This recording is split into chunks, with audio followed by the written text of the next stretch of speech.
Thank you, Josh. As I look across this ocean of heads today, I think what a wonderful sight. You remember that this was a long path for me, and by the way, it's the first time I've spoken publicly about or promoting hemp or anything to do with hemp in quite a while. I was in the era of coward politicians, and it was a long road. I had red hair then. Something changed over there. I didn't get really struck by lightning, but I will tell you. So, thank you for having me, Josh, and it's a pleasure to be here. And yes, my name is Andrew Graves, and I am today CEO of a new company called Atalo Holdings. Atalo Holdings is a holding company that has 3 subsidiaries: Hemp Oil Kentucky, Kentucky Hemp Seed Research and Development, and Kentucky. Kentucky Hemp Oil will be the first company to process and crush hemp seed. We already have growers under contract. This will be our 2nd year growing. We as a group had about 25 acres last year. Kentucky Hemp Seed Research and Development is a company that endeavors to develop new varieties of seed. And yes, we do have some old heritage seed that was certified in Canada, and now last year was grown in Kentucky. It's little known. We didn't make it very public. We tried to stay under the radar last year, and I think we did a pretty good job. Kentucky is the other 3rd company, or the 3rd leg of Atalo. And by the way, Atalo means new beginning. It's Greek for new beginning. It will eventually be the fiber processor for anyone in this room or anybody outside the boundaries here that'll be growing under the pilot program. We choose to develop Hemp Oil Kentucky first because it's the one we see as the one easiest to develop a revenue stream from. No, actually, that's not me in my infant years of the hemp business. No, we don't know who that guy is, but he sure is cute. But I would say that while Atalo is new to you, its members are not. And they are long-standing members of the hemp world. You remember that I've been involved in it for 23 years. I was born in it. My father, who's still living, is 89. He was a hemp grower, and 5 generations before him were. So I'm the 7th. And I've only been allowed to be the 7th as a result of last spring, Jonathan and many others finally, Mitch McConnell, finally making it happen. So the pilot program has been a way for me to realize the dream that I've always been looking for. And that is that crop being grown again in Kentucky. And if you don't believe how important it was to me and my family and to the state, I have a very good story I need to tell you right now. 1939, the war is brewing. It's heavy in Europe. It just hadn't hit us yet.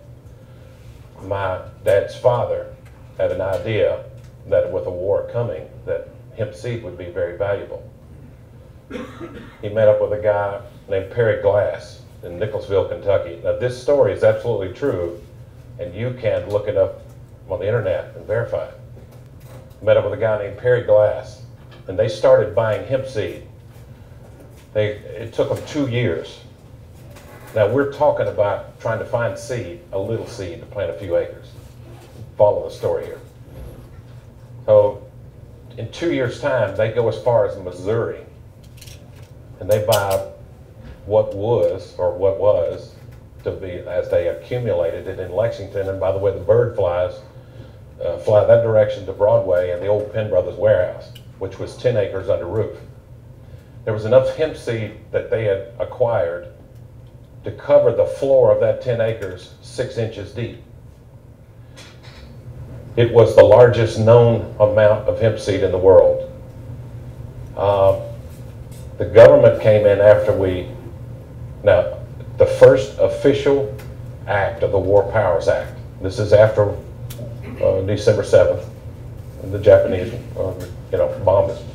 Right after that, in November, is when all this seed was in that warehouse.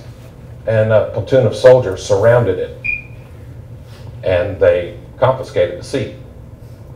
My dad's father had already had it contracted for sale to Smith & Bird in New York.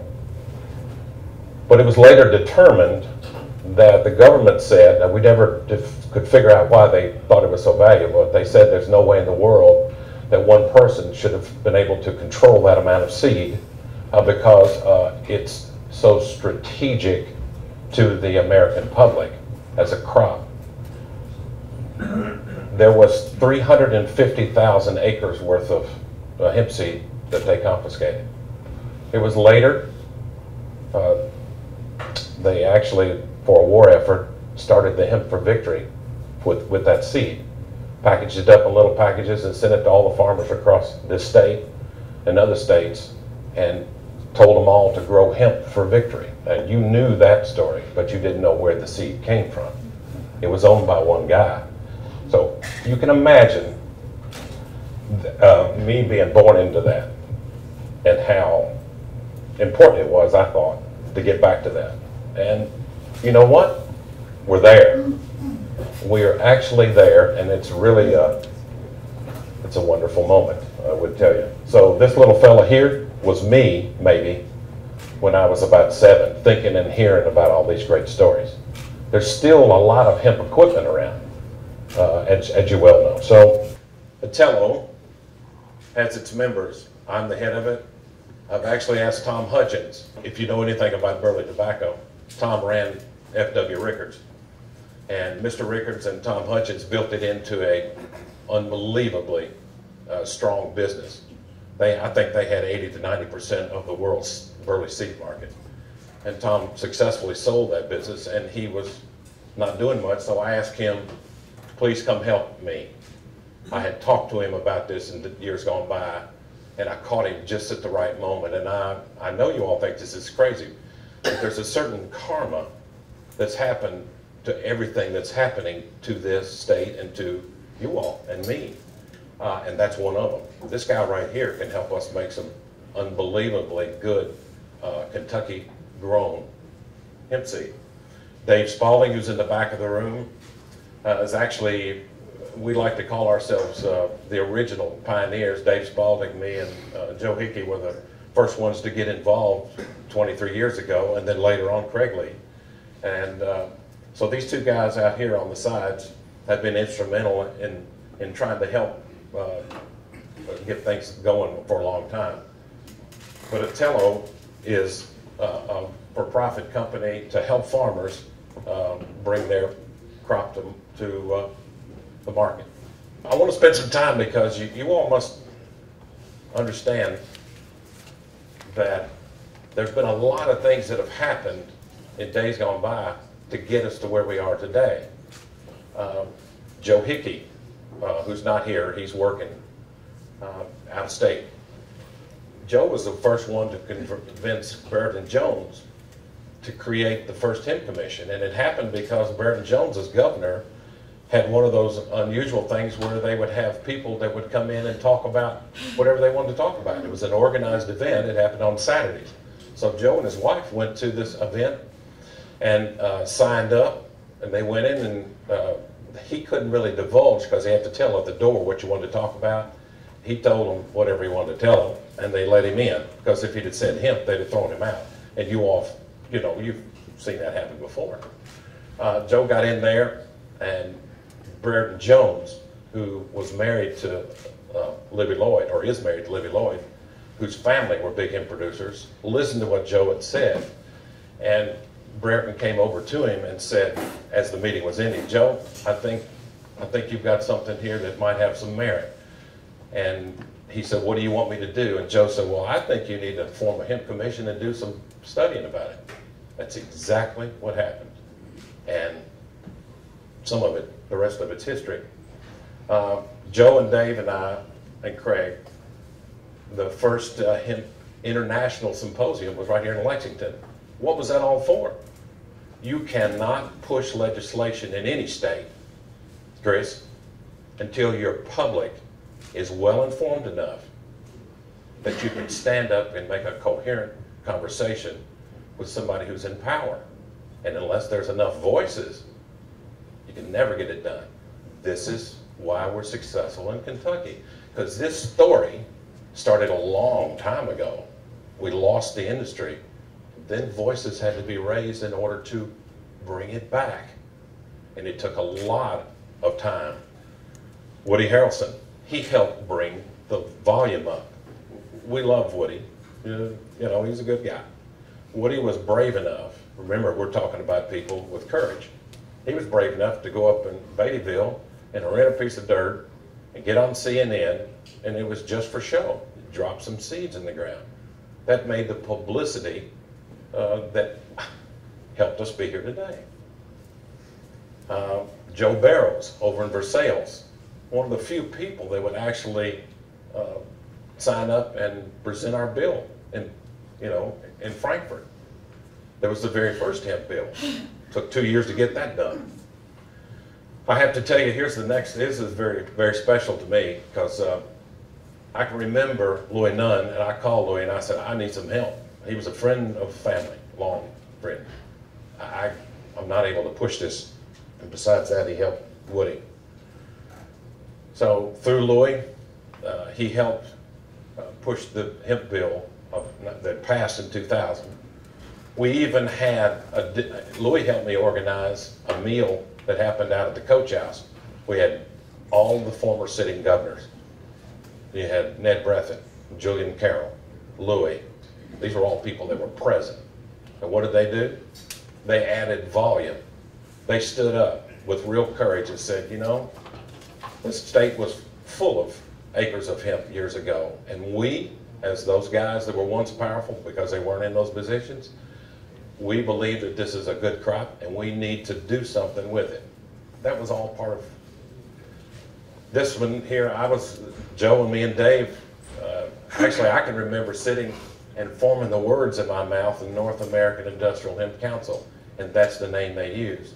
Later on, there's a few in that group that got a little cowardly and they threw me out because I had a lawyer in New York that sued the DEA. They didn't like that. They thought that was being a little too noisy.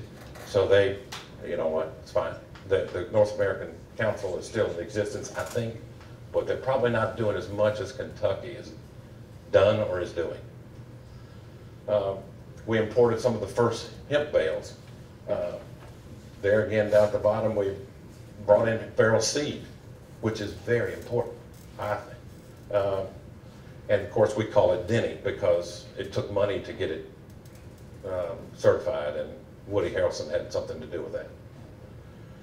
So it's been illegal, but a lot of us have been busy trying to make it not illegal. And I think we're almost there.